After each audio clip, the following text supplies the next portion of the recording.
ಪ್ರೀತಿಯ ವೀಕ್ಷಕರೇ, ನಿಮ್ಮ ಮೈಲ್ಡ್ ಫ್ಯಾಮಿಲಿ ಯೂಟ್ಯೂಬ್ ಚಾನಲ್ಗೆ ಸ್ವಾಗತ. ಇವತ್ತು ನಾವು 8ನೇ ತರಗತಿಯ 2ನೇ ಯೂನಿಟ್ ಕಾಯಕವೇ ಕೈಲಾಸ ಅದರ prose sir C V Raman ಈ ಪಾಠದ ಬಗ್ಗೆ ಮಾತಾಡ್ತಾ ಇದ್ದೇವೆ. ಅದಕ್ಕಿಂತ ಮುಂಚೆ ಯಾರು ನಮ್ಮ ಚಾನಲನ್ನು ಸಬ್ಸ್ಕ್ರೈಬ್ ಮಾಡ್ಕೊಂಡಿಲ್ಲ, ದಯಮಾಡಿ ಸಬ್ಸ್ಕ್ರೈಬ್ ಮಾಡ್ಕೊಳ್ಳಿ ಅಂತ ಕೇಳ್ಕೊಳ್ತೇನೆ. ನಿಮ್ಮೊಂದು ಪುಟ್ಟ ಕೆಲಸ ನಮಗೆ ದೊಡ್ಡ ಪ್ರೇರಣೆ ಅಂತ ಹೇಳಲಿಕ್ಕೆ ಇಷ್ಟಪಡ್ತೇನೆ. ಬನ್ನಿ ಸರ್ ಸಿ ವಿ ರಾಮನ್ ಪಾಠದ ಬಗ್ಗೆ ನೋಡೋಣ. Sir C V Raman was born on November 7, 1888 in Trichy.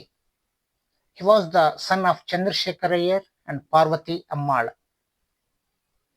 Sir C V Raman ರವರು ನವೆಂಬರ್ 7ನೇ ತಾರೀಕು 1888ನೇ ಇಸ್ವಿನಲ್ಲಿ ತಮಿಳುನಾಡಿನಲ್ಲಿ ಒಂದು ಪಟ್ಟಣ ತ್ರಿಚಿ ಅಂತ, ಅಲ್ಲಿ ಹುಡ್ತಾರೆ. ಅವರ ತಂದೆಯವರು ಚಂದ್ರಶೇಖರ್ ಅಯ್ಯರ್, ತಾಯಿ ಪಾರ್ವತಿ ಅಮ್ಮಾಳ್ ಅಂತ ಹೇಳಿ. Chandrashekhar Iyer was a professor of physics at Hindu College Visakhapatnam. Andhra ಪ್ರದೇಶದ ವಿಶಾಖಪಟ್ಟಣದ ಒಂದು ಕಾಲೇಜ್, ಹಿಂದೂ ಕಾಲೇಜಲ್ಲಿ ಚಂದ್ರಶೇಖರ್ ಅಯ್ಯರ್ ಅವರು ಫಿಸಿಕ್ಸ್ ಪ್ರೊಫೆಸರ್ ಆಗಿ ವರ್ಕ್ ಮಾಡ್ತಿರ್ತಾರೆ. ನೀವು ನೋಡ್ಬೋದು ಸಿ ವಿ ರಾಮನ್ ರವರು ಹುಟ್ಟಿದಂತಹ ತಿರುಚಿ ಪಟ್ಟಣ ಅಥವಾ ಟ್ರಿಚಿ ಪಟ್ಟಣ, ತಮಿಳುನಾಡಿನ ಒಂದು ಪಟ್ಟಣ. ಈಗ ನೋಡ್ತಾ ಇರತಕ್ಕಂಥ ಚಿತ್ರ ಅವರ ತಂದೆ ಚಂದ್ರಶೇಖರ್ ಅಯ್ಯರ್ ಮತ್ತು ಪಾರ್ವತಿ ಅಮ್ಮಾಳ್ ತಾಯಿ. ಈಗ ನೋಡ್ತಾ ಇರತಕ್ಕಂಥ ಚಿತ್ರ ಅವರು ಡೈನಮೋ ಇದರ ಮಾಡೆಲ್ ಮಾಡಿದ್ದು ಯಾರು? ಚಂದ್ರಶೇಖರ್ ಅಯ್ಯರ್ ಬಾಯ್ವುಡ್ ಅಲ್ಲಿದ್ದಾಗ. Raman was very much interested in science from his boyhood days. Even as a boy, he had made the model of a dynamo. During his school days, he borrowed science books from college students and read them. Thus, from his early days, he showed great interest in science. Raman ಅವರು ವಿಜ್ಞಾನ ಅಂದರೆ ಅವರು ಚಿಕ್ಕಂದಿನಿಂದಲೂ ಕೂಡ ಬಹಳ ಆಸಕ್ತಿ ಅವರಿಗೆ. ಅವರು ಡೈನಮೋ ಇದರ ಮಾಡೆಲ್ ಮಾಡ್ತಾರೆ. ಏನ್ ಡೈನಮೋ ಅಂದ್ರೆ ಅದು ಒಂದು ವಿದ್ಯುತ್ ಉತ್ಪಾದನೆ ಮಾಡತಕ್ಕಂಥ ಯಂತ್ರ, ಅದರ ಮಾಡೆಲ್ ಮಾಡ್ತಾರೆ. ಅವರು ಶಾಲಾ ದಿನಗಳಿಂದ ಇದ್ದಾಗ್ಲೇನೆ ಕಾಲೇಜ್ ವಿದ್ಯಾರ್ಥಿಗಳ ಬುಕ್ಸ್ಗಳನ್ನ ಇಸ್ಕೊಂಡು ಬಂದು ಆ ಬುಕ್ಸ್ಗಳನ್ನ ಓದಿ ಮತ್ತೆ ಅವರಿಗೆ ವಾಪಸ್ ಕೊಡ್ತಾ ಇದ್ರು. ಅಷ್ಟೊಂದು ಇಂಟ್ರೆಸ್ಟ್ ಅವರಿಗೆ ಸೈನ್ಸ್ ಅಂತಂದ್ರೆ. Unfortunately he used to fall sick every now and then. ದುರದೃಷ್ಟವಶಾತ್ ಅವರು ಅವಾಗವಾಗ ಕಾಯಿಲೆ ಬೀಳ್ತಾ ಇದ್ರು, ಹುಷಾರಿಲ್ದಂಗೆ ಆಗ್ತಾ ಇತ್ತು ಅವ್ರಿಗೆ. And he was not able to attend school regularly. ಹಾಗಾಗಿ ಅವರು ಶಾಲೆಗೆ ಇರ್ರೆಗ್ಯುಲರ್ ಆಗಿ ಇರ್ತಾ ಇದ್ರು. In spite of his poor health, he got first class in his matriculation examination when he was only a boy of 12. ಅವರು ಅಷ್ಟೊಂದು ದುರ್ಬಲವಾದ ಆರೋಗ್ಯ ಇದ್ರೂ ಕೂಡ ಫಸ್ಟ್ ಕ್ಲಾಸ್ ಅಲ್ಲಿ ಪಾಸ್ ಆಗ್ತಾರೆ ಮೆಟ್ರಿಕ್ಯುಲೇಷನ್ ಎಕ್ಸಾಮಿನೇಷನ್ ಅನ್ನ. ಮೆಟ್ರಿಕ್ಯುಲೇಷನ್ ಅಂತಂದ್ರೆ ಈಗಿನ ಫಸ್ಟ್ PUCಗೆ ಈಕ್ವಲೆಂಟ್ ಅದು ಮೆಟ್ರಿಕ್ಯುಲೇಷನ್. ಅವರು 12ನೇ ವಯಸ್ಸಿನಲ್ಲೇ ಆ ಮೆಟ್ರಿಕ್ಯುಲೇಷನ್ ಎಕ್ಸಾಮ್ ಅನ್ನ ಪಾಸ್ ಆಗ್ತಾರೆ. After is MA, Raman wanted to go to the United Kingdom for higher studies in science, but his health broke down again and he could not go. MA ಮುಗಿಸ್ತಾರೆ, physics ಅಲ್ಲೇ BA ಮಾಡ್ತಾರೆ, MA ಮಾಡ್ತಾರೆ. MA ಮುಗಿದ್ಮೇಲೆ ಅವರು UK ಹೋಗ್ಬೇಕು higher ಸ್ಟಡೀಸ್ಗೆ ಅಂತ ಅಂದ್ಕೊಳ್ತಾರೆ. ದುರದೃಷ್ಟವಶಾತ್ ಅವರ ಆರೋಗ್ಯ ಮತ್ತೆ ಕೆಟ್ಟು ಬಿಡುತ್ತೆ, ಹಾಗಾಗಿ ಅವರು ಹೋಗ್ಲಿಕ್ಕೆ ಆಗೋದಿಲ್ಲ. This was the greatest disappointment in his life. ಅವರ ಜೀವನದಲ್ಲೇನೆ ಇದು ಒಂದು ದೊಡ್ಡ ಡಿಸಪಾಯಿಂಟ್ಮೆಂಟ್ ಆಗಿ ಇರುತ್ತೆ ಅವರಿಗೆ. His relatives asked him to give up his studies of science and take a competitive examination in Kolkata in history and economics. Raman did so. ಅವರ relatives ಹೇಳ್ತಾರೆ, ನೀನು ಈ ಸೈನ್ಸ್ ಅನ್ನ ಬಿಟ್ಬಿಡು, ಆದ್ರೆ ಕಾಂಪಿಟೇಟಿವ್ ಎಕ್ಸಾಮ್ ತಗೋ, ಆ ಕಾಂಪಿಟೇಟಿವ್ ಎಕ್ಸಾಮ್ ಹಿಸ್ಟ್ರಿ ಮತ್ತು ಎಕನಾಮಿಕ್ಸ್ ಬಗ್ಗೆ ಇರಲಿ ಅಂತ ಹೇಳ್ತಾರೆ. ಅದನ್ನೇ ರಾಮನ್ ಮಾಡ್ತಾರೆ. And along well with his new subjects, ಅವರ ನ್ಯೂ ಸಬ್ಜೆಕ್ಟ್ ಆದಂತಹ ಹಿಸ್ಟ್ರಿ ಮತ್ತು ಎಕನಾಮಿಕ್ಸ್ಗಳ ಜೊತೆಗೆ ಬಹಳ ಚೆನ್ನಾಗಿ ಓದ್ತಾರೆ. He got the first place in competitive examinations. ಅವರು ಈ ಸ್ಪರ್ಧಾತ್ಮಕ ಪರೀಕ್ಷೆನಲ್ಲಿ ಫಸ್ಟ್ ಪ್ಲೇಸ್ ಅಲ್ಲಿ ಪಾಸ್ ಆಗ್ತಾರೆ. And was appointed deputy accountant general in 1907 at Calcutta. ಆ ಕಾಂಪಿಟೇಟಿವ್ ಎಕ್ಸಾಮ್ ಪಾಸ್ ಮಾಡಿದ್ರಿಂದ 1907ರಲ್ಲೇ ಎಂ ಎ ಮುಗಿಸ್ತಾರೆ. ಆ ವರ್ಷನೇ ಈ ಕಾಂಪಿಟೇಟಿವ್ ಎಕ್ಸಾಮ್ ಬರೀತಾರೆ. ಆ ವರ್ಷನೇ ಅಪಾಯಿಂಟ್ಮೆಂಟ್ ಆಗುತ್ತೆ ಡೆಪ್ಯೂಟಿ ಅಕೌಂಟೆಂಟ್ ಜನರಲ್ ಆಗಿ ಕಲ್ಕತ್ತಾದಲ್ಲಿ. Even as Deputy Accountant General, Raman mixed with scientists and took interest in science. Raman deputy accountant general ಆಗಿದ್ರು ಕೂಡ ವಿಜ್ಞಾನಿಗಳ ಜೊತೆ ಸೇರ್ತಾ ಇದ್ರು, ಮತ್ತೆ ಬಹಳಷ್ಟು ಆಸಕ್ತಿಯನ್ನ ವಿಜ್ಞಾನದ ಬಗ್ಗೆ ವ್ಯಕ್ತಪಡಿಸ್ತಾ ಇದ್ರು. One day, while returning from his office, he saw a banner outside a building on which was printed the Indian Association of Scientists. At the sight of that banner, Raman got off the moving train and went to meet the scientists who had gathered in that building. ಇವರು deputy accountant general ಆಗಿದ್ದಾಗ ಒಂದು ದಿವಸ ಮನೆಗೆ ಹೋಗ್ತಾ ಇರ್ತಾರೆ ವಾಪಸ್ ರೈಲ್ನಲ್ಲಿ. ಅವಾಗ ಒಂದು ಬ್ಯಾನರ್ ಕಾಣಿಸುತ್ತೆ ಅವರಿಗೆ, ಒಂದು ಬಿಲ್ಡಿಂಗ್ ಹೊರಗಡೆ.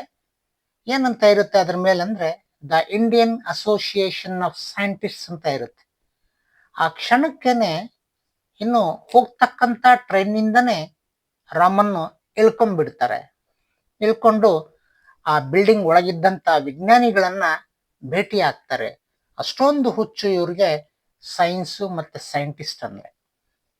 Some time later, when he was in Rangoon, he learned that an institution had bought a piece of modern scientific apparatus. He hurriedly put on his clothes and went to have a look at it. ವಿಜ್ಞಾನ ಅಂದ್ರೇನೆ ಅವ್ರಿಗೆ ಅಷ್ಟೊಂದು ಆಸಕ್ತಿ ಅಲ್ವಾ, ಇನ್ನು ವಿಜ್ಞಾನದ ಉಪಕರಣಗಳನ್ನು ನೋಡೋದಕ್ಕೆ ಬೇಗನೆ ಬಟ್ಟೆ ಹಾಕೊಂಡು ತಯಾರಾಗಿ ಅವರು ಅವನ್ನ ನೋಡ್ಲಿಕ್ಕೆ ಹೋಗ್ತಾರೆ ಅಂತಕ್ಕಂಥದ್ದು ರಂಗೂನಲ್ಲಿದ್ದಾಗ ನಮ್ಗೆ ಗೊತ್ತಾಗುತ್ತೆ.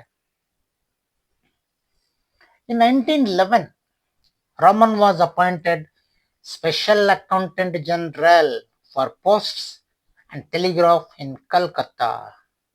1911ರಲ್ಲಿ ಈಗ ಪೋಸ್ಟ್ ಅಂಡ್ ಟೆಲಿಗ್ರಾಫ್ ಆಫೀಸಲ್ಲಿ ಸ್ಪೆಷಲ್ ಅಕೌಂಟೆಂಟ್ ಜನರಲ್ ಆಗಿ ಅವರು ನೇಮಕ ಆಗ್ತಾರೆ.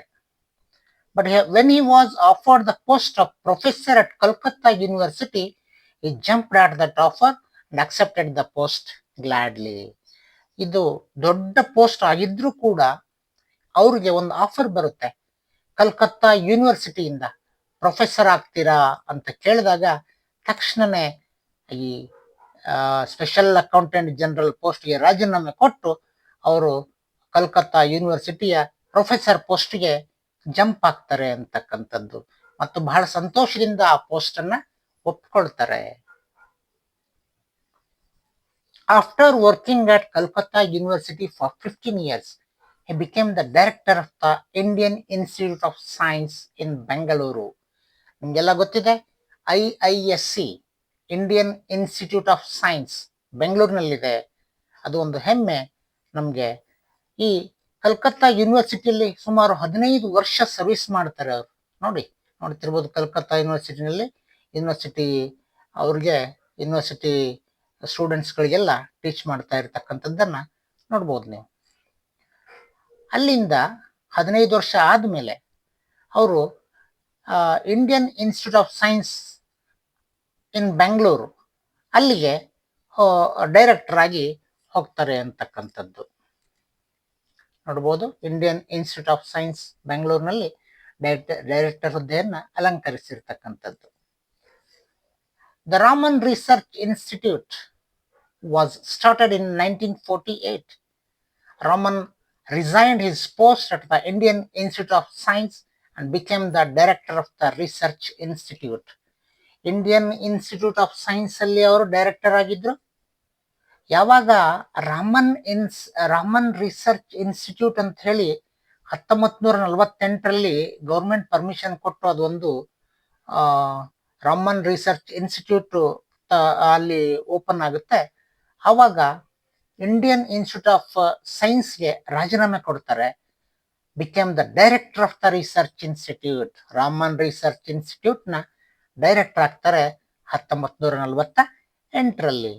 Here he conducted his research in physics until his death. ಇಲ್ಲಿ ಸಾಯೋವರೆಗೂ ತಮ್ಮ ರಿಸರ್ಚ್ ಅನ್ನ ಮುಂದುವರಿಸ್ತಾರೆ ಸಿ ವಿ ರಾಮನ್ ಅವರು. Raman was the great scientist.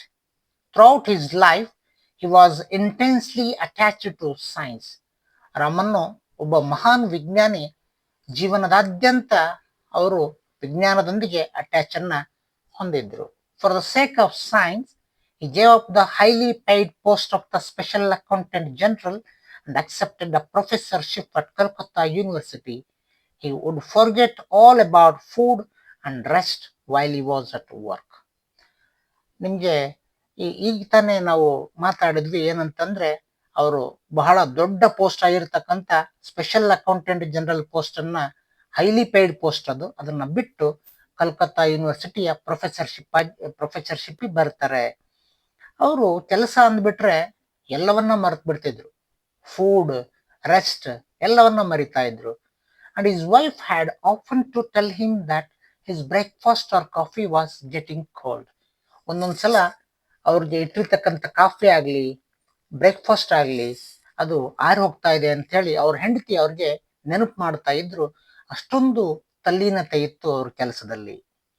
Like all great scientist, Raman had a lot of curiosity. ಎಲ್ಲ ಮಹಾನ್ ವಿಜ್ಞಾನಿಗಳಂತೆ ರಾಮನ್ ಕೂಡ ಮಹಾನ್ ಕುತೂಹಲವನ್ನ ಹೊಂದಿದ್ರು.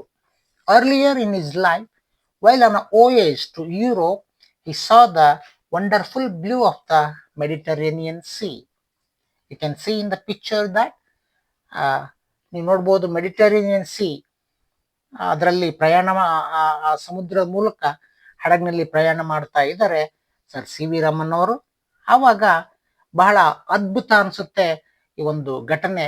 ಮೆಡಿಟರೇನಿಯನ್ ಸೀನಲ್ಲಿ ಹೋಗ್ಬೇಕಾದ್ರೆ ರೇ ಆಫ್ ಲೈಟ್ ಸ್ಕ್ಯಾಟರ್ ಆಗ್ತಕ್ಕಂಥದ್ದು, ಅಂದ್ರೆ ಬೆಳಕು ಬೀಳುತ್ತಲ್ಲ ಎಲ್ಲಿ ನೀರಿನ ಮೇಲೆ ಬಿದ್ದಿದ್ದು ಆ ಬೆಳಕು ಚೆದುರ್ತಕ್ಕಂಥದ್ದು, ಸ್ಕ್ಯಾಟರಿಂಗ್ ಆಫ್ ಲೈಟ್, ಅದನ್ನ ಅವರು ಕಾಣ್ತಾರೆ ಅಲ್ಲಿ.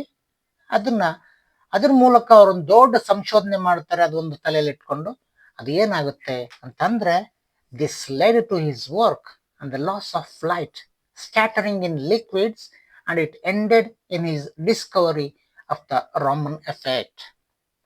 ಈ ಕೆಲಸ ಇದು ಅಲ್ಲಿ ಅವ್ರು ನೋಡಿದಂತಹ ಒಂದು ಚೆದುರುವಿಕೆ, ಬೆಳಕಿನ ಚೆದುರುವಿಕೆ, ಅವರು ಎಲ್ಲಿಗೆ ಮುಕ್ತಾಯ ಆಗುತ್ತೆ ಅದು ಅಂತಂದ್ರೆ ಅವರು ಒಂದು ಸಂಶೋಧನೆ ಮಾಡ್ತಾರೆ. ಅದಕ್ಕೆ ರಾಮನ್ ಎಫೆಕ್ಟ್ ಅಂತ ಕರೀತಾರೆ. ಆ ಸಂಶೋಧನೆಯಿಂದ he was awarded the Nobel Prize for this in 1930. 1930ರಲ್ಲಿ ಅವರಿಗೆ ನೊಬೆಲ್ ಪ್ರೈಸ್ ಬರುತ್ತೆ ಈ ಒಂದು ಸಂಶೋಧನೆಗಾಗಿ. ರಾಮನ್ ಎಫೆಕ್ಟ್ ಅಥವಾ ಸ್ಕ್ಯಾಟರಿಂಗ್ ಆಫ್ ಲೈಟ್ ಅನ್ನ ಅವರು ಕಂಡುಹಿಡಿತಾರೆ. ನೋಡ್ಬೋದು ನೊಬೆಲ್ ಪ್ರೈಸ್ ಅನ್ನ ನೋಡ್ಬೋದು, Nobel prize in physics 1930. During his lifetime, Raman received a number of honors and medals. ಅವರ ಜೀವನದಾದ್ಯಂತ ಬಹಳಷ್ಟು ಮೆಡಲ್ಗಳನ್ನ, ಹಾನರ್ಗಳನ್ನ ಅವರು ಪಡ್ಕೊಳ್ತಾರೆ. The government of India awarded him Bharat Ratna in 1957. Bharat ರತ್ನವನ್ನ ನಮಗೆ ಗೊತ್ತಿದೆ, ಇದು ದೊಡ್ಡ ಸಿವಿಲಿಯನ್ ಅವಾರ್ಡ್. ಇದು ಎಲ್ಲರಿಗೂ ಕೊಡ್ತಕ್ಕಂಥದ್ದಲ್ಲ. ಅಂತ ದೊಡ್ಡ ಭಾರತ ರತ್ನವನ್ನ ನಮ್ಮ ಸಿ ವಿ ರಾಮನ್ ರವರು ಪಡಿತಾರೆ 1957ರಲ್ಲಿ. ಭಾರತ ರತ್ನ ಅವಾರ್ಡಿನ ಚಿತ್ರವನ್ನ ನೀವು ನೋಡ್ಬೋದು. ಈ ಮೂಲಕ ಅವರು ಸಿ ವಿ ರಾಮನ್ ರವರು ನವೆಂಬರ್ 21ನೇ ತಾರೀಕು 1970ರಲ್ಲಿ, ಅಂದ್ರೆ ಅವರ 82ನೇ ವಯಸ್ಸಿನಲ್ಲಿ ಅವರು ಮರಣವನ್ನ ಅಪ್ತಾರೆ. ಈ ಮೂಲಕ ಭಾರತ ಒಬ್ಬ ದೊಡ್ಡ ಸೈಂಟಿಸ್ಟ್ ಅನ್ನ ಕಳ್ಕೊಂಡಂಗಾಗುತ್ತೆ. ಇದು ಒಂದು ದೊಡ್ಡ ಲಾಸ್ ನಮ್ಮ ಭಾರತ ದೇಶಕ್ಕೆ ಅಂತ ಹೇಳಿ ಆಗಿನ ಲೆಕ್ಕಾಚಾರ ಇರುತ್ತೆ. ನಾವು ಕೂಡ ಹೇಳ್ಬೋದು, ಇವರು ಒಬ್ಬ ದೊಡ್ಡ ಸೈಂಟಿಸ್ಟು, ಇವರು ನಮಗೆ ದೊಡ್ಡ ಒಂದು ಕಿರೀಟವನ್ನ ತಂದುಕೊಟ್ಟಿದ್ದಾರೆ ನಮ್ಮ ದೇಶಕ್ಕೆ ಅಂತ ಹೇಳ್ತಾ, ಇಷ್ಟೋ ತನಕ ನೀವು ಇದನ್ನ ನೋಡಿದ್ದಕ್ಕಾಗಿ ನಿಮಗೆ ತುಂಬ ಹೃದಯದ ಧನ್ಯವಾದಗಳು. Thank you so much.